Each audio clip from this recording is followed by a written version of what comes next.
guys, welcome back to Mandy Loves Japan and welcome again to my kitchen. Today I want to do another cooking video for you. Today's cooking video is going to be on takoyaki. If you've ever been to Japan, you've probably heard of takoyaki. They're also known as octopus balls or octopus pancakes. Today I want to show you the very simple process for making takoyaki at home. What you're going to need is some takoyaki mix, eggs, Kewpie mayonnaise, takoyaki sauce, and whatever seasoning you would like to add. Today I'm going to definitely use octopus because that is the traditional method.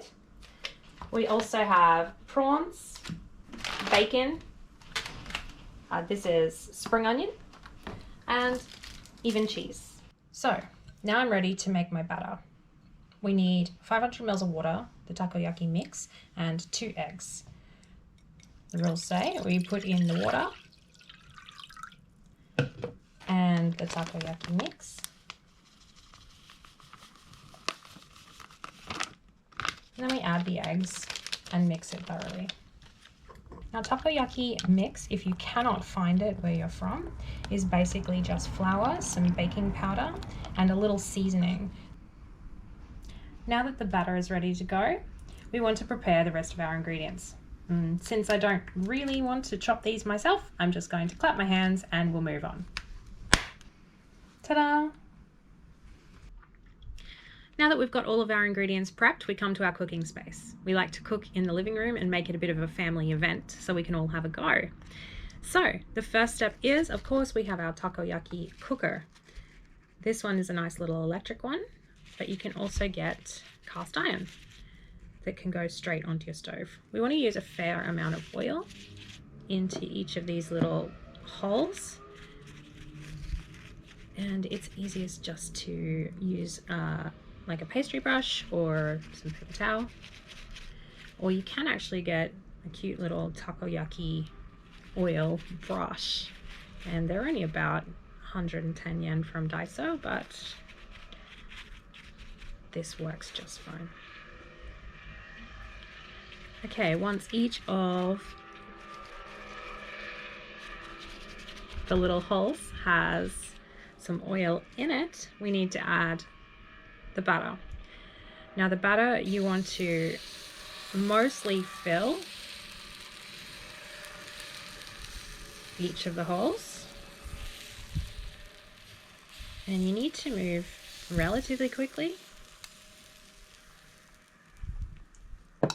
Then, once you've got the batter in, you add your main ingredient. Nice little bit of octopus in this group here. And that one as well. Then some prawns in the middle.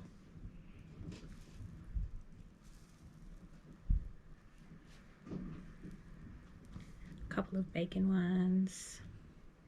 This one. And a couple of cheese. There we go. 1, 2, 3. I think I might have missed that one. There we go. Okay, now we also need to add a couple of bits of seasoning. These are of course optional, but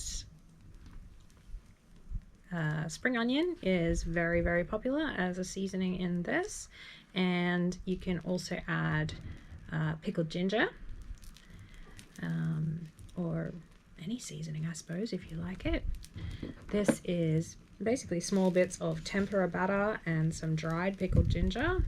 So just splash a little bit of that in there. Okay. Now we want to add a little more of the batter over the top.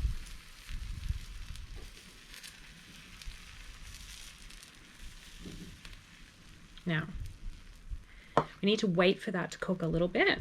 If you try and turn them before they're cooked, you will have a very bad time. So this is a great festival food. And when you see the professionals doing their takoyaki making at the festivals, it really is quite impressive. They can rotate the little balls and make them perfect in no time flat. It's very, very cool. I am not a professional by any stretch of the imagination, so this might be messy, but I'm going to give it my best shot. Now the trick is knowing when to start fiddling with it, because I like to get in there and get it done, but I need to be very, very patient. Otherwise I'm going to mess it up. Now this is like a little spinner thing. This one's a silicone one because my pan is non-stick and I don't want to damage it. But if you have a cast iron pan, you can get the stainless steel ones as well. And that looks like it is going to turn. So the first turn you want to get just a little bit. And you've got to try and separate them out. A little tricky because you can't really see where you're working at first. There we go.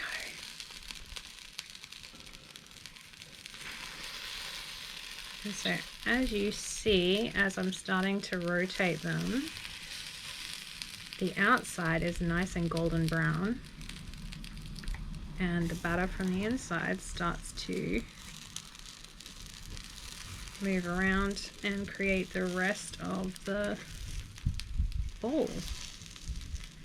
It's quite tricky at first, but you do get better at it and you get quicker at it, and it's really quite fun.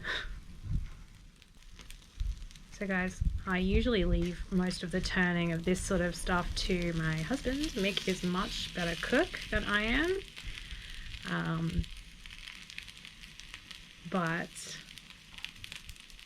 you know, we all have strengths. This is not necessarily one of mine, but I'm giving it a go just for you.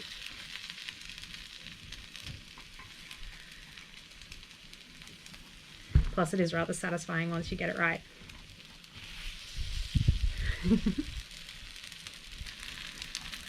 Okay, so once they're all half turned, you go back and you complete the turn. And tuck those little end bits in there to make, hopefully, a good looking takoyaki ball.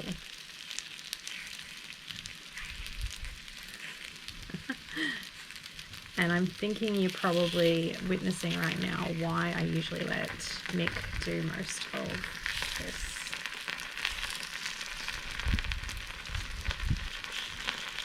Ooh, that one was actually no. All right. What do you think, guys? In the comments, you need to definitely give me an honest review of my cooking skills. All right. So these are almost done. You've just got to finish like letting them cook a little bit longer, and then you can pop them out and put your favorite seasonings on them. Now, I was recently talking to a Japanese lady who told me that one of her favorite things to do is not only just the cheese inside, because it does go quite runny and gooey and delicious, but also she makes dessert takoyaki. So she uses a pancake batter and then she puts little bits of chocolate on the inside instead of the savory ingredients. I think that that sounds amazing, especially if you eat them hot with a dollop of ice cream. So that's going to be something that I'm going to try next time for sure. Okay, so we just have to keep rotating them around until they're nice and golden brown. There's always a rule with pancakes that you throw away the first batch because it's never quite right. So it's possible that this is just my first batch throwaway.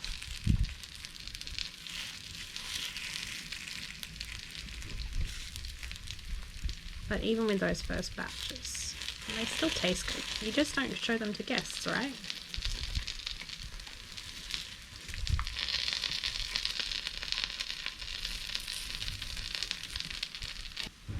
Okay, now that they've had a little more time to cook, they are ready to go, and they don't look too bad at all.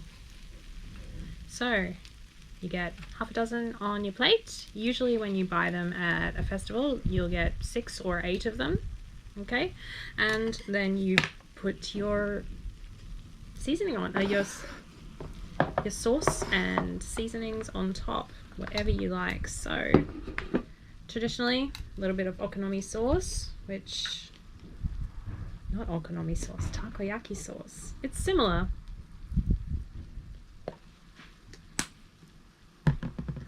And some mayonnaise, of course. Japanese love their mayonnaise.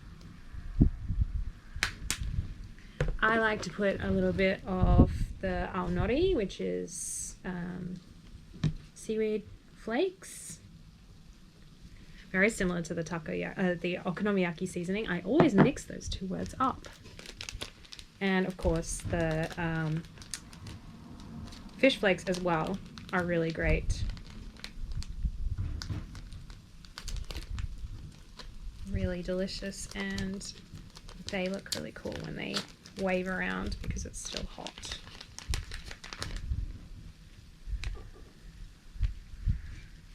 There you go. So that is the takoyaki.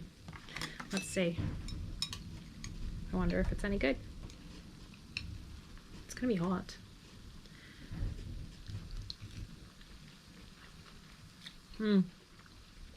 Delicious. So, thanks for joining me. I'm going to enjoy eating these, and I'll see you next time. Ciao now.